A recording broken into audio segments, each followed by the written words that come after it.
Hey guys, welcome back to Nerd Doctors. I'm here with my co-host Griff, and today, in preparation for the new Lord of the Rings series on Amazon, we are going to be reviewing the Hobbit trilogy. I remember when these movies came out years back, and I really liked the cast.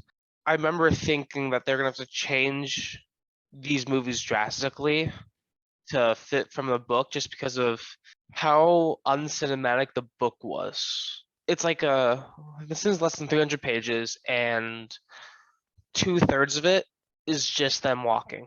I didn't know how they were going to make the Hobbit book into three separate movies and make it entertaining for people. And in the end, they ended up changing it quite a bit. Some parts for the better, some parts not so great, but it was Lord of the Rings, so I was pretty happy. You know what? I hadn't read I remember reading the Lord of the Rings trilogy in high school, and it was for an assignment, but I hadn't read The Hobbit. In fact, I didn't have much knowledge of The Hobbit. So when the movie was announced, I actually found out in a very particular way. I was at the movies watching a movie and I saw a trailer and I was like, what the hell is this? I was like, are they making a sequel to Return of the King? And then a buddy of mine who's like really into, literature was like, no, dude, this is a whole nother trilogy and it's a whole nother series of books. And I was like, what the fuck? And then that's when I was introduced to, as Griffith said, the lore of Lord of the Rings expands way beyond Lord of the Rings. And I was not privy to that. So I was like, okay. And then he told me what Griff just said. The book, I just don't see it because the book, as Griff said, is not cinematic. And then I read the first one and then I was like, oh, yeah, that is just a ton of walking. But the movie's good, surprisingly good, in my opinion. I'm a bit jealous you had Lord of the Rings as a school assignment. I wish I had that. I had a ton of weird, like I don't think I otherwise would have read this. The first movie was definitely the best out of the three, and I thought it was a lot of fun, and it still had a lot of the Lord of the Rings feel to it, which I greatly appreciated because I was a big fan of those movies growing up. But the first one was good. I was a bit thrown off when they introduced orcs in the first movie because orcs weren't part of the Hobbit at all, and so seeing it in the movie without any prior knowledge about it threw me off a little bit. But watching it a second time once I knew that fact, I was a bit more okay with it, but it was just a little weird at first. And I liked seeing the Goblin King and Bilbo's interaction with Smeagol and Gollum. And I'm happy they kept the same actor for Smeagol and Gollum as well because he did such a great job in Lord of the Rings. Yeah, I agree. The scenery is as good as it is in Lord of the Rings. It's amazing. Funny enough, I like the third one better just because it had a little bit more action. The first one was a little slow. As with Lord of the Rings, the Fellowship of the Ring, it starts off slow as balls. Still good movie, but it just started off a little slow for me. And there was a part where I was like, man, just go on a journey, dude. Just go do it. And it's nothing wrong with the movie or with the direction of the movie. It's just how I roll. But the movie's good. The second one, how did you feel about the second one? Because a lot of people don't like the second one. So I'm gonna be honest. I'm not the biggest fan of the Hobbit movies, and they get worse for me as we continue on. I liked Smaug.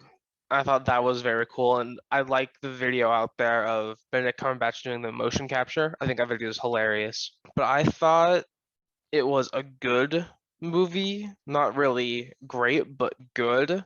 It was just it started to become more of a blockbuster movie feel rather than a Lord of the Rings novel. It had a lot of things that the feeling of it was just a bit off for me, and I don't think it was just, I guess, the right movie for me. I get you. Yeah, the second one for me was okay. It was a little bit more like Griff said, like what I like, more of a Hollywood blockbuster thrill. But still, I don't know. I can't put my finger on it. There was something about it that I was just like, no. So about the second one, I don't have a whole lot to say, other than again the scenery is fantastic. The dragon I for some reason I thought it would be bigger and better. I don't know if that makes any sense. I just don't really like small dragons, and this one I find small, which is weird because a lot of people are like, it's a big ass dragon, but for me, it just was small. What's going off that is this dragon was supposed to be huge. Like I kind of get what you're saying. I wouldn't classify it personally as a small dragon, but if I recall, this one was supposed to be huge, like completely Yeah, blot that's out what the I mean. sun. There you go. So like, by no means is it a small creature, but according to the books and everything that's talked about, it's supposed to be this just gigantic fucking dragon. And it's when I saw him, I was like, it's not that Godzilla's bigger than this dude. So that's that was for me. The third one I liked. Um, there was more of the dragon, the dwarfs and the elves.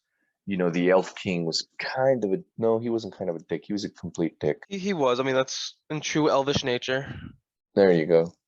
So are all elves supposed to be dicks? No, it's just typically a trait of elves in a lot of fantasy culture.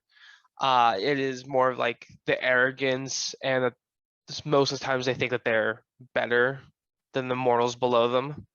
I thought the third movie, that was actually my least favorite. It was a good action movie. Like that's pretty much what it was for the 2.5 hours it was. It was just all action and all fight scenes.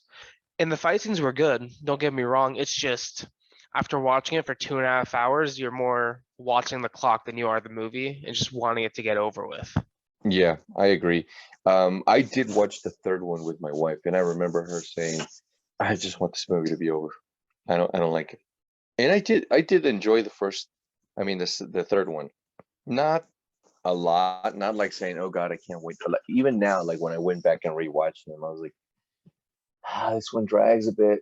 Well, they all Hmm. drag, but Peter Jackson had like no intention of coming back and revisiting this world. But after the success of the first three movies, New Line was like, you just got to do another one. It doesn't even fucking matter. You just have to do another one. Like, find something to do about it. And he was reluctant for a long time, and then they were just like, dude, we're gonna go somewhere else if you don't do it because we need another Lord of the Rings, whatever it is, just fucking do it. So that's why he did it, and it's kind of sad because the same thing, it shows that studios don't learn. The same thing happened to Francis Ford Coppola with The Godfather. That is our video for today. Thank you for joining us here at Nerd Doctors. Please leave a like, comment, subscribe, and hit the notification bell to stay up to date with our current videos. We'll see you guys next time. Thanks, guys, and let us know which is your favorite Lord of the Rings movie or book.